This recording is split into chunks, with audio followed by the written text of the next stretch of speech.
All right. So when we started this, I told you guys that it builds. Okay. And I told you that 3, 4, and 5 were sort of the crux. So they definitely build. I think of 3, 4, and 5 as part A, part B, part C. So I do highly, highly encourage you, if you have not seen week 3, go to one of these. These are the videos. Matthew's putting the PDF and the video up on Mondays right there. I posted on the video Sunday afternoon right here. So if you haven't seen week 3, I highly encourage you to do so. All the weeks, honestly, but part A, part B, part C is how 3, 4, and 5, that's sort of how they are, how they were structured. So we're talking about acceptance versus judgment. But before we get going, I'll give the disclaimer. So this is an informational video, presentation only. If you have any life-threatening situations, please seek professional help. This class will be put on YouTube, so be mindful of that as you're speaking and as we go through everything. So we want to begin with a lot of scripture. In Luke 22:42, Jesus says, "Not my will be done, but yours be done." In the Lord's Prayer, as we all know and can recite, he says, "Your kingdom come, your will be done." In John 17:21, Jesus prays that we all may be one, just as he and the Father are one. In John 6:38, Jesus says that he came not to do his own will, but the will of God. He says this multiple times. And then, as we looked at in week 1, in Matthew 6:26, he basically instructs us to quit worrying, fully depend on God like the birds do. He then says the flowers do this, and we should learn from the flowers. So putting all this together, can we doubt that we're charged to be in full submission to God? Is there any doubt in that? It's all in Scripture. It's what Jesus has called us to do. It's what Jesus' example was for us. So we actually don't talk about that enough. And I think we might know the reason why, and because it's quite a challenge to us. How many people, be honest, starting with yourself, how many people do you know that actually do what we're asked to do here? Let's be honest. Not many. We like to control, and submission is considered weak or not ideal, especially in the Western world where we live. So now the challenge.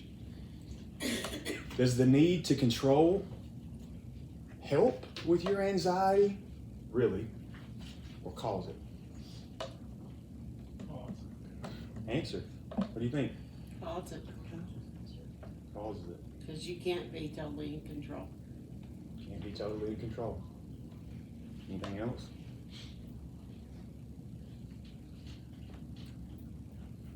So we feel anxious when out of control. That's because we're not trusting God. If we learn to let things be, that's when we're truly free. So let's talk about how we do that. So as we've talked about through numerous times, our thoughts have convinced us that only by controlling everything, we will not have anxiety, because that's the only way to get the results that we expect. So let's ask that question. What are expectations? What are our expectations? What are they really if you boil them down to what they are simply? Nothing but thoughts that we believe. And these thoughts may be true, and they may not be true. And since thoughts are only concerned about us, why are they only concerned about us, the individual? Because they're in our head, they're from us, they're here, nowhere else. And they're not concerned about God. Remember, God said, your thoughts are not my thoughts. Then they cannot help us, since God is outside of our thoughts. He's bigger than our thoughts. He's real life. Our thoughts are just up here, not real life. So the entire reason we are anxious is because we have thoughts about what is good or bad for us, and other thoughts that tell us we must control everything to get those results. And then we wonder why we don't trust God. So I'm going to repeat what I said last week, and if this catches your attention, then that's okay. Everything we just said on the last slide is considered normal in our world. We all do it, and it's insane. It's making us crazy. As an Enneagram 1, I completely and fully identify with this need to control. Okay? I am as natural and conditioned to do this as anyone in this room. So as we pointed out in the last bullet, it is believing thoughts that's doing this to us. So the key to all 6 weeks will be the key here. You must separate from these thoughts enough to make them conscious so you can see them, so that you can have a choice as to question if they're true or necessary. Otherwise, you're just a robot caught in the control loop, as I call it, over and over. So the other thing this does to you is causes you to judge everything and everyone, starting with yourself. When you have expectations as believed thoughts, then by definition, you must judge what is happening in real life as to whether it meets those expectations. You have to call it good or bad, right? Because you have this outcome you've decided you need to get to, and everything that happens, is this getting me there or is this not? That's good, that's bad. That's what I mean by the control loop. So as we are constantly judging everything as good or bad, are we surprised when we're constantly anxious or angry? Because let's go to what Lois just said. Aren't we guaranteeing these will be the emotions we experience much of the time? Can you control everything? Let's be honest. Can you control anything? The answer is no. We know it's no. So the results must be constant anxiety, anger, and or guilt. The world cannot meet our expectations. Yeah. What goes up must come down in this world. It's all temporary. It's two sides of the same coin. It's got to be good. It's got to be bad. That's how this world is structured. That's why Jesus said, be in the world, but not of the world. And he said, I have overcome the world, so do not be troubled. So the world is a test. And if this is a wow moment to you, then think about it. It's the truth. The world is a test. It's a set of challenges meant to be good and bad so that we realize this world don't really matter. The content that happens here, at some levels, it's almost a game that we are playing to see what is real, to show us what is real. And what's the only thing that's real? The one thing that cannot change. What's the one thing that cannot change? God. Everything else changes. It has to change. It's temporary. So, let's examine why judging everything as good or bad is truly an act of insanity. I want to ask you a question, and I want you to feel the answer down deep. Don't think it. Feel it down deep from your gut. Do you really know what is good for you? Probably not. Tell me why. I'm not the smartest. I'm not the sharpest crayon in the box. God knows what's best for us. Okay. But do we go around acting like we know what's good for us? How many times has something happened to you that you labeled as bad and got very upset about, and then found out later it was good? You may have even found out it was the best thing that ever happened to you. Or if that thing it had to happen in your life. You just didn't know it then. Right. Doesn't God allow everything to happen for a reason? Question is that a thought in our head, or do we live that way? That's a great question. Say that again, please. She said, doesn't God allow everything to happen for a reason? And I said, the question is that just a thought in our head, or do we live that way? Is it an experience? Oh, okay. So, I repeat again, do you really know what is good for you? And we all know the answer is no. So why are we believing thoughts that tell us what must happen to be good or bad, and then when it does not happen, become anxious, angry, or experience grief? Is there any denying that this is insane, even though it's normal? So, can we now see why all these verses, and Jesus came and told us to trust God completely and quit this insanity? Of course, you already knew this, but I'm hoping, realizing that all this interaction in your head is the cause. That's the key. Okay? I haven't said anything that anyone in here didn't know. But again, that's why I said that to Lois a while ago. If it's a thought in your head, that's fine. But you have to experience it. It has to be an aha moment. It has to be a realization, and you're like, wow. When you have those, automatically, you'll start seeing things a little different, and change will automatically start happening slowly. So now, yes? Can I interrupt? Sure. Question. As an elder, Yes. I feel like what I try to do is what God's will is. I'm not talking about in my life or personal or work. I'm talking about as an elder. Sure. How do I look at that versus what you're talking about here? It is what I want to happen. Right. I try not to judge people. Right. I try not to have my way, maybe. Right. It's hard for me. Right. In other things I do. I want my way. Right. But as being an elder, how do I know that separate this or not separate this? You know what I'm trying to say here? Because I see what you're saying in my world, Mm-hmm. but in my role as an elder, it is to do God's will. It is to help people stay in the right path. It is to bring them back. It is to keep them in that path. Right. Is that my way, or my thoughts, what I want, or is that, am I deferring that to God and saying I'm trying to do your will as your shepherd here on this earth? So I'm going to tell you that's number one, the ultimate question. What's this splitting, probably is the word I'd come up with. What is God's will and what's mine? That's the whole key to it. But I am going to say too, stay tuned as we go through the rest of this, because that's a natural question that you're going to have, especially with this week and next week, and that's a natural question. And so I'd say stay tuned. Because that's kind of what we get to. That becomes the natural question. And there's some other logical questions that you're going to come up with when we start talking about acceptance versus judgment that are natural.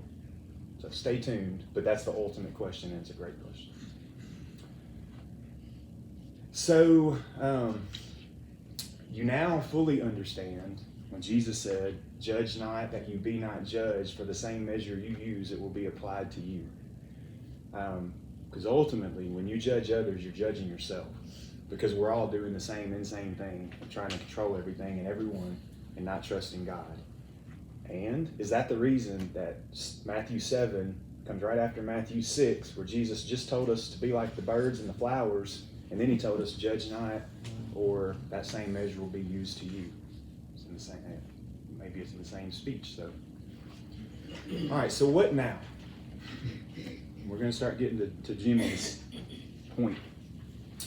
So hopefully now you're aware that you're doing this. We're all doing this. Hopefully you feel like you want to change this. So let's talk about the opposite of judgment, acceptance.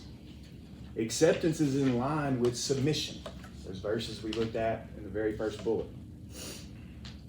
I would say that acceptance is a precursor to submission. You cannot truly submit to God unless you are willing to stop judging everything and everyone and accept what happens first. So a natural question that comes is, if I'm required to accept everything, will I do anything?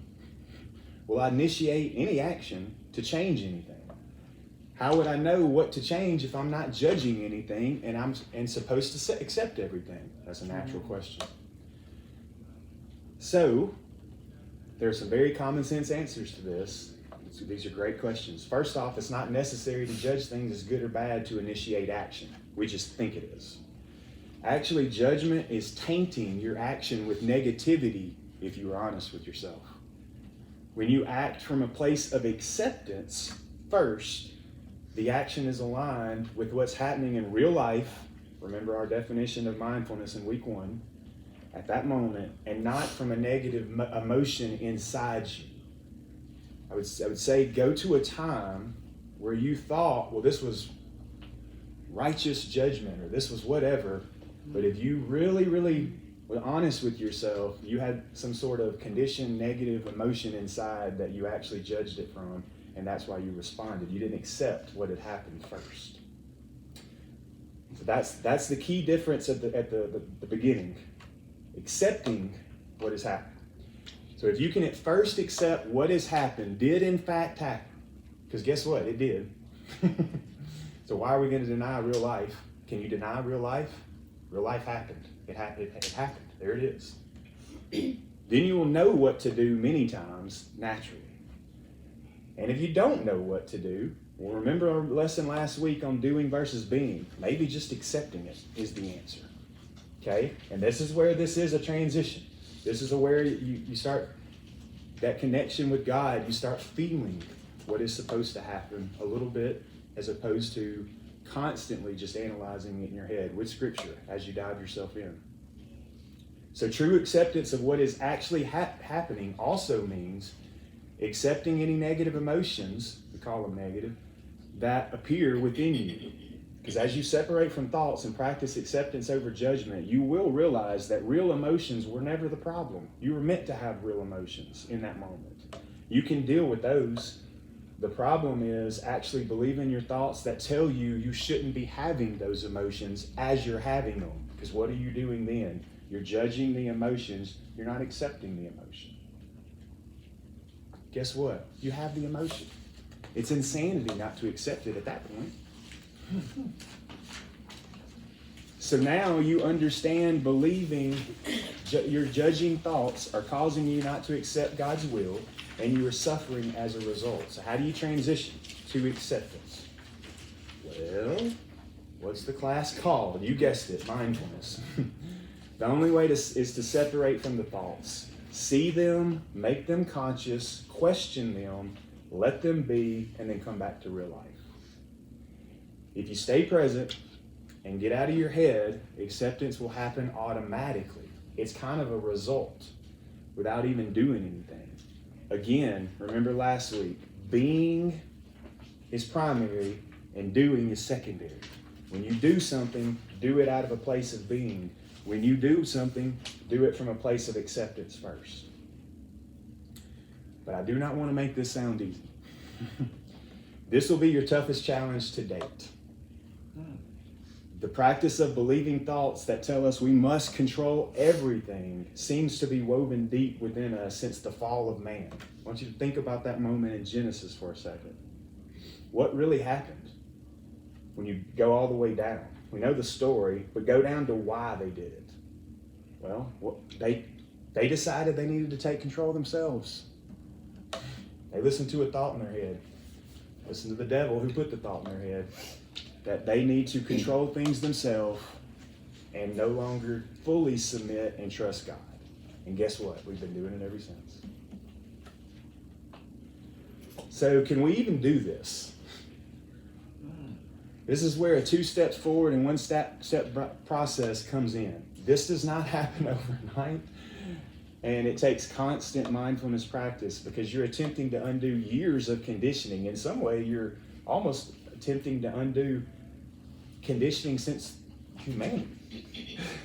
So it's a challenge. And you're trying to be sane in an insane world.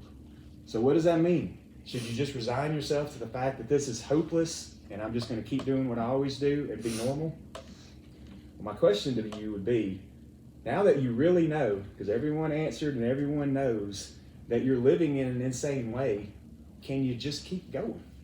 Can you just act like it's okay? Remember, we're Christians. Jesus called us to stand out from the world. The word Peter used is peculiar. We're supposed to be different. We're supposed to be sane. So back to last week for a second. We talked about the only things that you can control are intention and attention. We talked about every week. So you now know this in a new, clearer way. So last week we started learning to be and not just do.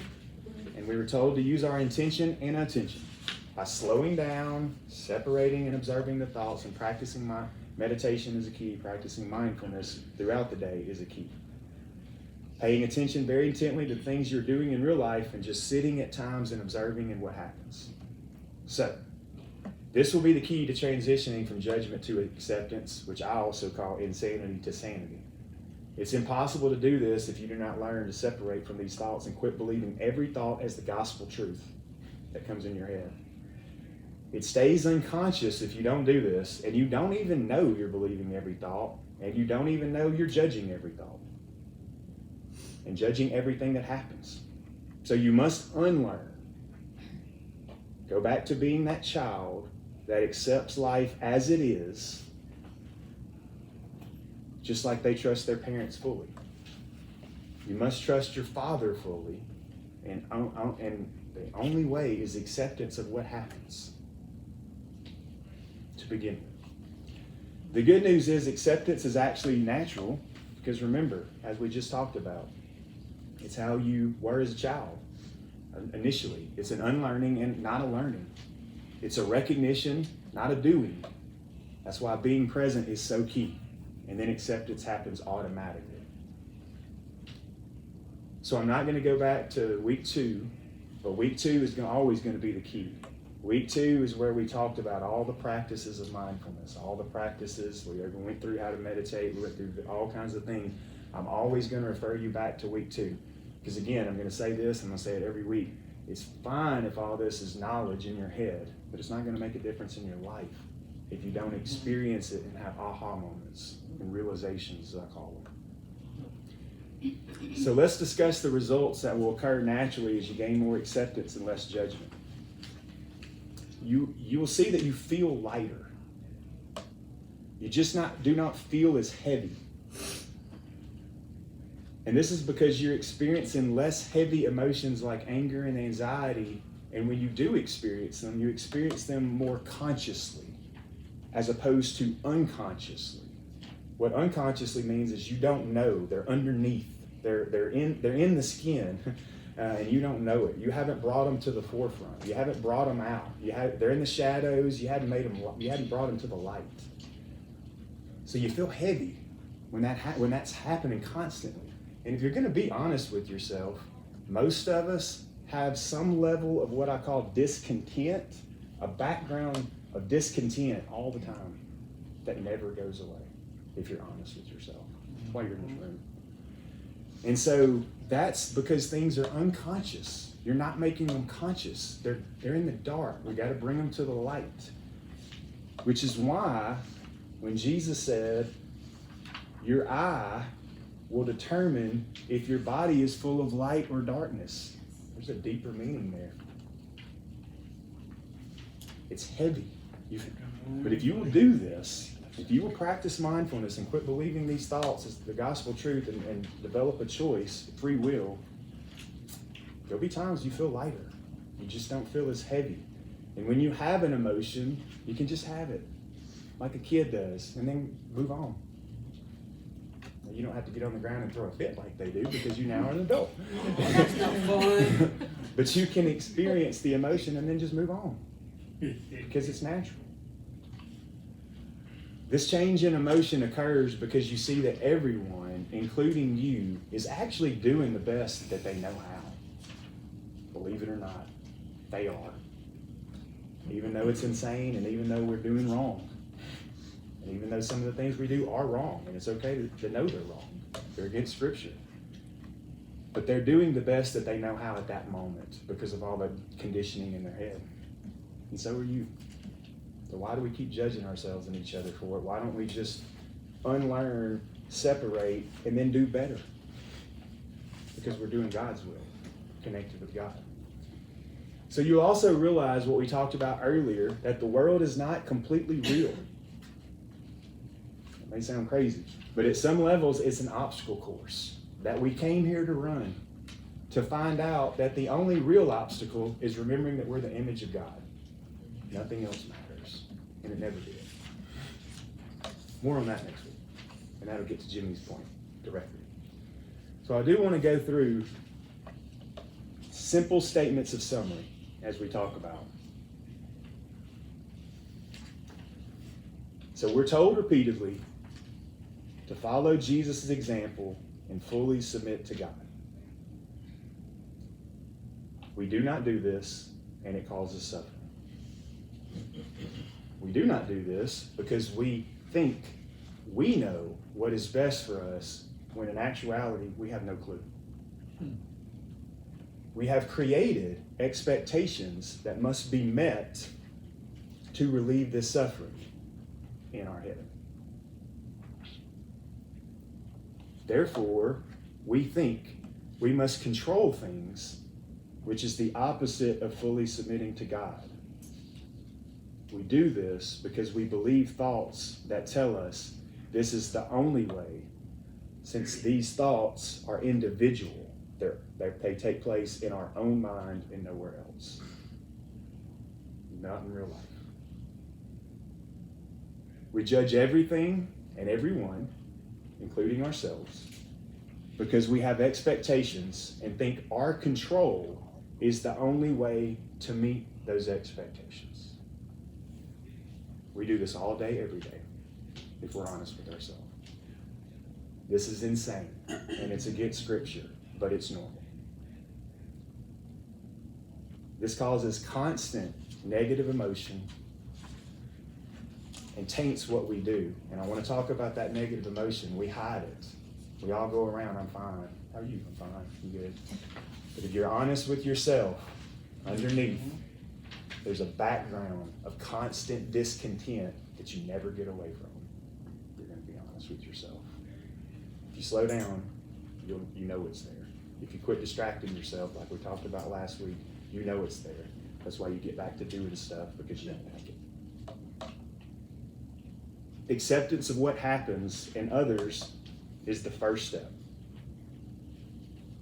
Acceptance happens naturally when we do not believe judging thoughts. We must unlearn, as opposed to learn, to accept rather than judge. Learning is what got us in this mess. It's an unlearning.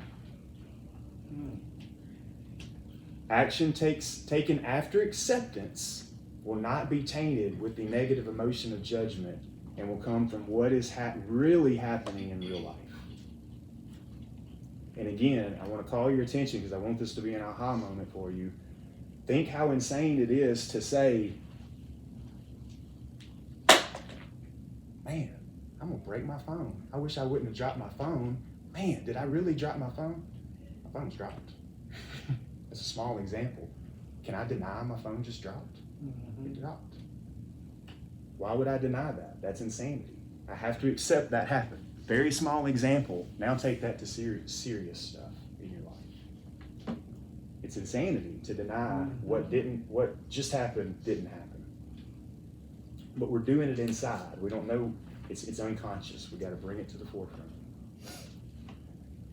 So when we do this, I'm on bullet 5. When we do this, we automatically are submitting to God's will, because what happens is what is supposed to happen, even if we do not think so, or it would not have happened.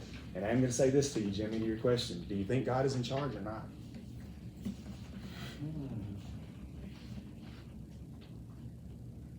Would he have let it happen? Would that go along with anger too? Like losing your temper? Sure. Why did you lose your temper? Good question. Because you judged what was happening as good or bad. Again, it's normal. Yeah. You're right. Remember, we have no idea what is good or bad. So thinking things are not supposed to happen is insane. We must let it be and trust God. Continuing. Being mindful is the only way to break this cycle. Otherwise, you are a robot, destined to keep judging without even know you're doing it, and it is making you miserable. at the minimum, you have that background of discontent all the time. And there's times that it totally takes you to where everyone knows you're upset. You can't hide it. And you feel justified in it because you judged it. Use your intention and attention, as we did in week 3, to make being mindful become primary. If you do not use your intention and attention now, and this may be a strong statement, but I'm known for those, and that's okay. I'm very direct. I may be the most direct human being that's ever lived. Correct, family. Correct. Are you there? You're pretty good. If you do not use your attention and attention now that you know it is the only sane way to live, I have to ask, are you like that dog that returns to its own vomit that Proverbs 26:11 talks about? Revisit week 2 to be sure you fully utilize your intention and attention to be more mindful. You need to do that every week after new realizations. If you really want to do this, and those of you that come every week and everything, it feels like you do. If you do, one suggestion I would give you is after each week, and if you have time on Sunday afternoon, that's probably a good time after we talked about this week, is go back and maybe watch week 2. It might help to, are you living that way? Are you trying to do those things? You will not break this long conditioned normal habit overnight. You may never break it. You most likely will never break it. I have not broke it. But you can lessen it. You can lessen it by realizing it is happening, first and foremost. And you realize this by experiencing it yourself. And you can only do that by committing to it. I go back to the conversation Audrey and I had that was interesting to me when she said this is a discipline. And so, you know, it was funny because I went back and forth about that a little bit and thought, well, you know, is it? And is that okay? Does that help? Does that not help? In the end, the goal is to just see what's happening and what you call it or what you don't call it, and then just experience it, live this way. And again, that needs to be something that you add to your list to begin with to get there. Well, and that's okay. Just do that at the beginning. So next week we will continue with this. It'll be what I call part C of this, and we're going to get into, because I know this is bringing up questions for you. Jimmy's question, it brings up questions for you because it's so uncommon. And so you think to yourself, well, I mean, I got to do stuff. You told me to just sit around last week. And then today you're telling me, well, I can't call anything good or bad. So what do you want me to do? Just sit outside and look at trees all day? Right? Isn't that a question you're probably asking yourself? So how you balance this place of being and this place of acceptance with action is a big part of next week. And how we all work together in this world. Because what I'm going to try to show you is I'm going to try to tie that statement in Genesis about that we are made in God's image to the statement that Jesus made in the New Testament about love your neighbor as yourself together. And do it in a new way that maybe you haven't seen before. And in it, maybe you'll realize how we're supposed to act in this world now that we have this newfound realization, this newfound place of mindfulness, this newfound mental space. So that's kind of the goal. That's why I call it part A, part B, part C. So if you want to see the conclusion, you do need to come back next week. All right, are there any questions or anything that anybody has for the time being? Ryan. Yes. Are you're making me, I'm examining my mind, my thoughts, more because my reaction, and I get angry. Like Milton said, I get angry at myself. How can I take the Lord's Supper, I said? Why was I baptized? The things that Christianity didn't replace in my life, if I remained in that world, I would have been dead. And your class is making my brains function and think. How does that feel when you're taking the Lord's Supper and you feel so guilty? I feel awful. So Lord, now, was I worthy this morning because you gave your life for me. think back what we talked about. If you trace it all the way back, it always comes back to your worthiness. When you have those emotions, you're questioning your worthiness in your head, through a chain. And so, if you truly trusted God and truly trusted that you're forgiven and truly trusted that you're wiped clean, and the only way to see it is to separate from those thoughts that are telling you that's not true. That scripture is not true. It's thoughts telling you that and you're believing it, which is why you have the guilt.